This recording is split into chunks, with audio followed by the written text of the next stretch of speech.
Bonjour à tous et bienvenue sur ma chaîne. La grande majorité de la population, quand elle a de la fièvre, elle prend le médicament bien connu pour la faire descendre. Or, c'est une grave erreur qui a des conséquences beaucoup plus lourdes que ce qu'on pourrait imaginer. C'est ce que je vais essayer d'expliquer dans cette vidéo.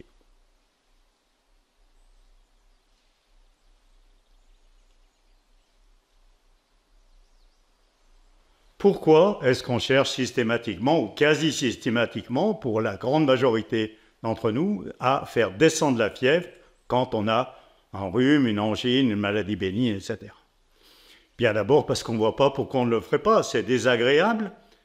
En plus, on le prend comme un dérèglement, quelque part, une maladie. Il y a le mot mal dans maladie. Et puis, on peut avoir peur même qu'il y ait des risques à la laisser suivre son cours sans prendre de traitement. Et en fait, ce qu'on ignore en faisant ça, c'est que la fièvre a une fonction, et une fonction positive, comme toutes les maladies bénignes, comme tous les symptômes bénins. Je vous renvoie à la vidéo « Soigner les maladies, oui mais pas toutes », où j'explique ça en détail, que toute maladie bénigne, tout symptôme bénin a une fonction de régulation. Le rhume, ça peut être en cas de chaud et froid, de refroidissement, de rétablir l'équilibre thermique, l'angine pour d'autres raisons, etc. Et la fièvre, elle aussi. La fièvre, c'est une activation. C'est comme un moteur qui, quand il est chaud, a beaucoup plus de rendement que quand il est froid. Eh bien, le corps, c'est pareil. Il monte en température, il y a une activation générale, une activation profonde de tout son métabolisme. Les globules blancs sont plus actifs face au virus, face aux microbes, etc. Toutes les fonctions sont suractivées. C'est ça la fièvre.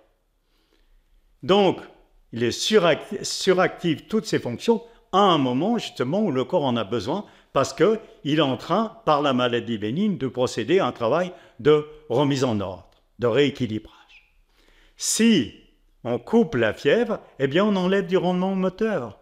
Du coup, la maladie bénigne dure plus longtemps. La fièvre aussi va durer plus longtemps, elle va être baissée, mais elle va durer plus longtemps. On met des bâtons dans les roues de l'organisme, donc son travail ne peut plus se faire à plein rendement. Donc ça, c'est le premier effet négatif. Deuxième effet, mais ça c'est plus sur le long terme, mais celui-là il est grave, c'est la désensibilisation. Je l'ai expliqué toujours dans cette vidéo, soigner les maladies, mais pas toutes, que tout traitement allopathique répété sur des années va désensibiliser l'organisme. Et le paracétamol, pour ne pas le nommer, il a la même fonction.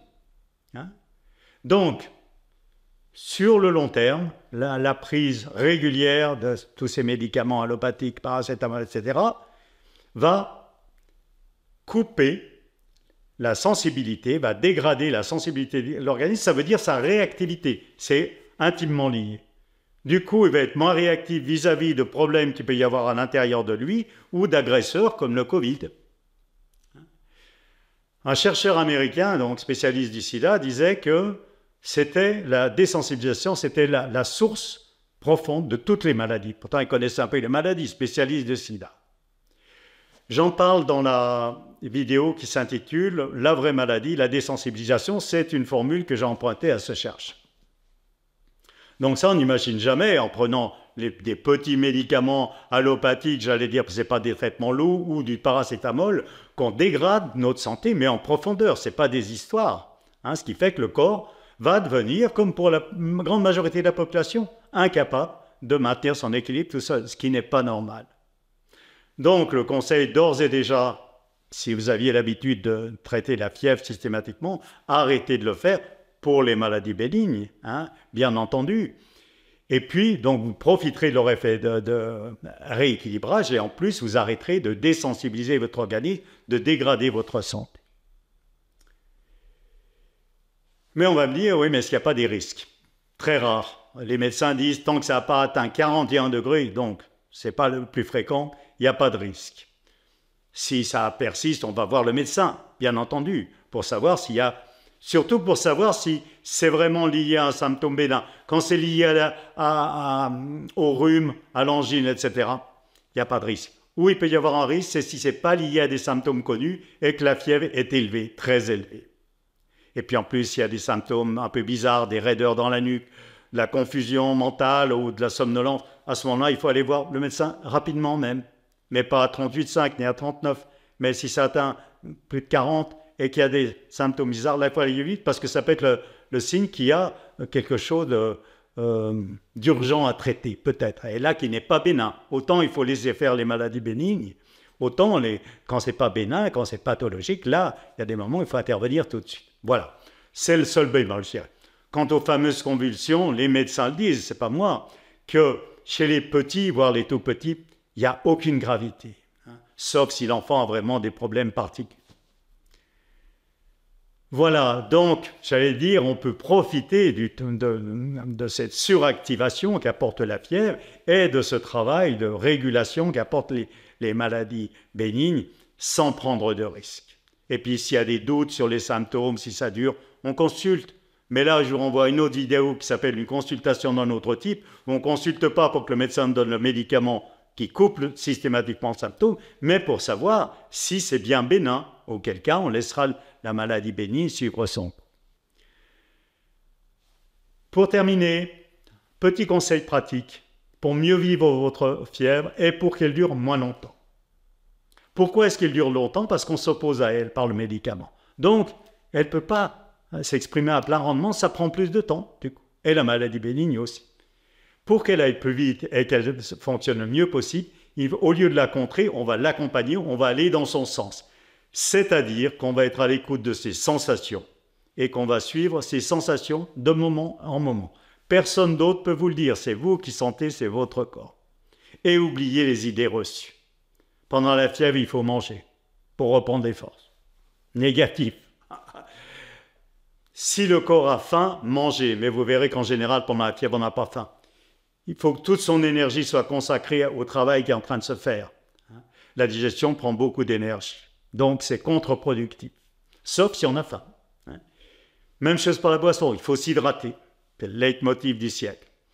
Oui, si vous avez soif, si votre cœur manifeste le besoin, buvez. Sinon, non. Sauf pour des personnes très âgées où, effectivement, les sensations sont très amoindries. Mais c'est qu'une infime partie de la population. Et puis, dernière chose, alors, avant-dernière plutôt, se couvrir ou pas se couvrir. On dit toujours, il faut se couvrir, bien se couvrir. Oui, au début, on a froid juste avant la fièvre parce qu'il y a une période où la fièvre est en dessous de la normale, juste avant de démarrer. Dans l'ascension, on a froid, on n'arrive pas à se réchauffer, la température monte, donc on se couvre, c'est parfait. Le corps cherche à monter en température et on l'aide. Ça, c'est spontané. Et puis après, ça atteint un sommet et ça commence à redescendre. Et là, le corps cherche à faire baisser sa température. Si vous suivez vos sensations, vous constaterez qu'effectivement, à ce moment-là, on a tendance à en enlever. Et des fois, on peut finir en t-shirt. Et là, vous aidez votre corps. Si c'est le bon moment, si vous suivez vos sensations, il cherche à se refroidir, vous allez dans son sens. Si vous vous couvrez à ce moment-là, toujours la même chose, ça lui prend plus de temps. Et ensuite, le plus important, la fièvre descend, elle atteint la normale, et elle va descendre en dessous de la normale. 1 ou 2 degrés. Et là, vous le ressentirez, il y a le froid. Et donc là, soyez vigilants à ce moment-là. Couvrez-vous à ce moment-là, il ne faut pas sentir le feu. Dernier point, et non le moindre, quand on a la fièvre, on se couche, quand on n'a plus de fièvre, on se lève. C'est la pire des choses, sauf rares exceptions. Si on se couche, on tombe dans ce sommet de fièvre très désagréable, on n'arrive plus à sortir du lit, à s'extirper. Si on va marcher un peu, on faut un peu se forcer au début. Eh bien, on va constater, au bout de 10 minutes, on est vraiment mieux. Le corps est en plein travail, c'est pas là qu'il a besoin de se reposer. Sauf exception, il arrive, mais là, il faut avoir des sensations un peu affinées, sentir que le corps a vraiment besoin. Et là, le sommeil, dans ces cas exceptionnels, personnellement, ça m'est arrivé 2 fois en des dizaines d'années. Eh bien, le sommeil, c'est pas un sommeil de fièvre, c'est très léger, ça dure un quart d'heure, très agréable, et on en sort effectivement rafraîchi. Mais c'est l'exception. Voilà. Donc, on se relève quand la fièvre est tombée. Et là, c'est la pire des choses. Ça, c'est vraiment la pire des choses. C'est le moment, donc, dans cette période de sous-fièvre dont je parlais il y a 2 minutes, où le corps a besoin de se reposer, il a fait un gros travail. Il a besoin de récupérer, et c'est là où le travail s'assimile. Si on bouge si on s'affaire à ce moment-là, si on reprend les activités, eh bien, l'assimilation ne peut pas se faire et du coup, c'est la porte ouverte aux rechutes. Il n'a pas assimilé le travail, eh bien, il recommence, il redéclenche le rhume ou je ne sais quoi. Voilà, donc très important, se reposer, pas pendant la fièvre, mais après la fièvre. Voilà, mais le plus important, c'est ce que j'ai dit avant, c'est-à-dire ne pas traiter les maladies bénignes, ne pas traiter la fièvre, leur laisser faire leur travail, tout en suivant l'évolution. Hein, mais ça, j'en parle suffisamment dans la vidéo « Soigner les maladies, oui, mais pas tout ».